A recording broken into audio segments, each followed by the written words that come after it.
The story starts with Jenny, a high school senior, who's just a few days away from her university entrance exams. But there's a problem: she's really bad at math. She always falls asleep in math class, which makes her teacher angry. One day he calls her to the board, but she can't solve anything. He scolds her in front of the whole class. When she gets home, she doesn't study. Instead, she listens to music and scrolls through her phone. Her mom gets annoyed and says, "If you could memorize math like you memorize song lyrics, you'd be a genius by now." She also jokes that Jenny probably got her bad math skills from her father, and says no university will accept her like this. Jenny gets even more frustrated when her mom changes the channel to a historical drama. So she leaves the house and goes to her best friend's place. Her friend reminds her that this is her last chance. If she doesn't pass, she won't have any future options. The next morning, Jenny wakes up late. She runs out the door, stressed about being late for her big exam. Her mom encourages her, telling her to do her best and try to get into a good school. On the way to the exam center, Jenny tries to study math on the bus. When she gets off the bus, she realizes she forgot her umbrella. As she walks toward the exam center, she starts to panic. She doesn't feel ready and begins thinking about running away. She sits in the rain, scared and overwhelmed. A puddle forms in front of her, and she sees something strange. There's a group of people dressed in old-style clothing praying for rain. They say it hasn't rained in 3 years, and people are dying because of the drought. Suddenly, Jenny falls into the puddle. Instead of drowning, she wakes up in the same place, but something is different. She looks around and realizes she's not in her world anymore. Confused, she asks the people nearby if they're filming a historical drama. But the king sees her strange behavior and shouts, asking if she's a demon. Jenny nervously says she's just a high school student. But the people don't understand her and think it's some kind of magic spell. The guards surround her with swords. Scared, she makes something up and says, "I know why I'm here. Please send the rain." Everyone around her starts repeating her words like a prayer. But when they look up again, Jenny is gone. She's already run away. She finds a room with ceremonial clothing, changes into it, and disguises herself as a temple priest. She sneaks into a meeting where the king is talking. He says they need to stop relying on superstitions and start using science and math to solve the kingdom's problems. But the head priest disagrees and says math is just nonsense. He believes the drought is a punishment from the heavens, and the only way to stop it is for the king to perform a sacred ritual with the queen. Jenny quietly slips out and goes looking for her phone. But she gets caught again. While she waits for the king, she thinks that maybe if it rains, she can finally escape. But the king surprises her. He says it hasn't rained in 3 years and that he doesn't like her. He tells the guards to execute her immediately. Jenny begs him to stop. She says she's just a student from the future who came here by accident. She tries to explain that she knows a lot about history, and quickly adds that she's also very good at math. This catches the king's interest. He cancels the execution and asks her to prove her math skills. He gives her a Pythagorean theorem problem. At first, she can't understand it, but then she realizes what it is and solves it quickly. The king is shocked. He says even his smartest scholars take 3 days to solve problems like that. From then on, everyone calls her Gosum, thinking she's a male scholar. The king gives her a task: teach math to the people. If she can do that, he'll help her return home. But first, he wants to learn math himself. Jenny finds out he doesn't even know how to count. So, she starts teaching him from the very beginning: numbers, addition, subtraction, then multiplication. They prepare for a math contest against a rival city's musician. If Jenny loses, she'll be punished. During the lessons, she gets frustrated with the king and even hits him. The guards rush in, but the king stops them and laughs it off.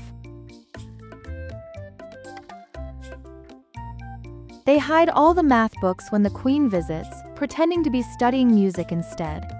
One day, the king notices Jenny is hungry and invites her to eat with him.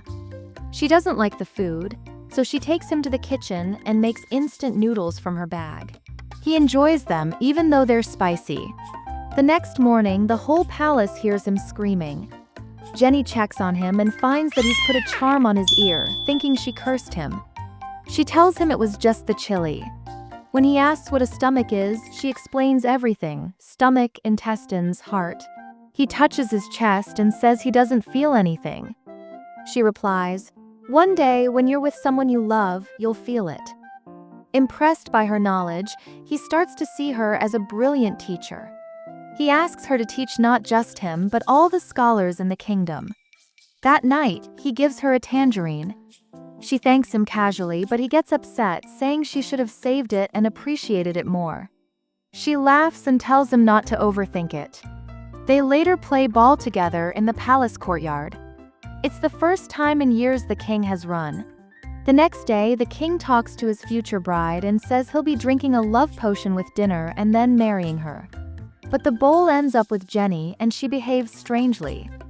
She falls asleep in the palace. When she wakes up, she apologizes to the king, but he tells her nothing happened. They go for a walk. He tells her if she completes her mission, she'll earn a high rank and even get a royal horse. But she says she wants to return to her own world when it rains. The king says, "Then treat me like an equal, not a king." But trouble comes again. Jenny is arrested for insulting the king. She's tied up and prepared for torture. The king arrives and stops it. A priest says Jenny has 2 weeks to prove herself. If it doesn't rain by then, she'll be executed. Jenny doesn't give up. She studies and works hard. With help from the palace musician, she builds a rain gauge. Then, finally, it rains. She's filled with joy. The king finds her crying and tells her she has to escape. He's prepared a ship for her. But she refuses. She says she's tired of running away. Meanwhile, the palace musician, who had secretly been working with the high priest, is ordered to kill Jenny. He tells the priest that if she really is from the future, she's too dangerous to live. But instead of killing her, the musician helps her escape. On the way, he tells her he knows she's a girl, but he'll keep her secret. She explains she didn't mean to pretend. The job was meant for a boy, and she had no choice. Back at the palace, the priest tries to convince the king to destroy everything Jenny taught.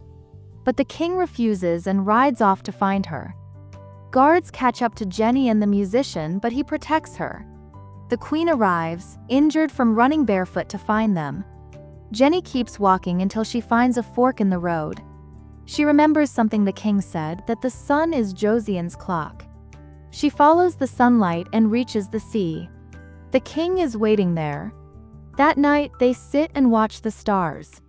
Jenny says that in the future you can't see stars like this. The king says, "The stars are always there. You just have to look closely. Your heart sees what your eyes missed." Then he confesses that he loves her. He dreams of creating a simple language that even common people can read. Jenny pulls out her money and sees his face printed on it. That's when she knows he will succeed. When they return to the palace, the king announces that people who serve the kingdom will be paid. The high priest surprisingly agrees, saying good work should be rewarded. But others want Gosam gone. Jenny keeps secretly teaching the king everything: math, writing, science. One day she finds the queen hiding and eating. They've forbidden her from gaining weight. Jenny gives her instant noodles, and they become friends. Later, the queen tells the king she knows everything. The queen mother has also been informed. Jenny is supposed to be the king's concubine. Suddenly, palace maids start dressing her up and applying makeup. Jenny realizes they're preparing her to spend the night with the king. She panics and runs. The king finds her, pulls her into a room and tells her not to worry. He won't do anything. But tonight she has to stay, or people will question everything.